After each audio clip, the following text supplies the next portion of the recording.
আসসালামু আলাইকুম ভাইয়া। ওয়ালাইকুম আসসালাম। কেমন আছেন? আলহামদুলিল্লাহ ভালো। ভাইয়া এখানে কি নিয়ে আসছেন আপনারা? আসলে আমরা থাই মির্চি নিয়ে আসছি, দুইটা ফ্লেভারের আছে, একটা গ্রিন একটা রেড কালার। তো এটা আমার ওয়াইফ আসলে থাইল্যান্ডের, তো দ্যাটস ওয়াই তাদের দেশে আর কি এটা সচরাচর খাওয়া হয়। আচ্ছা, পাশের দিনে এসে দেখতে চলে আসছেন ভাই। জি জি আমার ভাই। আচ্ছা ভাই, খাবারটা সম্পর্কে আরেকটু ডিটেলসে বলবেন, কারণ এত এটা আসলে একটা কোল্ড ড্রিঙ্কের মতো, আমাদের দেশে যেমন চা খাই, কফি খাই, ওদের দেশে আর কি থাই কোল্ড টিটা খাওয়া হয় বেশি। তো সেটা তার অনেক ফেভারিট, সে বললো যে চলো একটু আমরা একটা এক্সপেরিমেন্ট করি, দ্যাটস ইট, নাথিং এলস।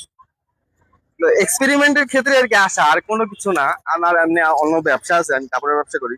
আচ্ছা, এটা হচ্ছে পজিটিভ এবং নেগেটিভ সম্পর্কে কিছু বলবেন, যেহেতু এই খাবারটা সম্পর্কে আমরা। পজিটিভ বলতে এটা আমার অনেক পছন্দ, আমারও অনেক ভালো লাগে।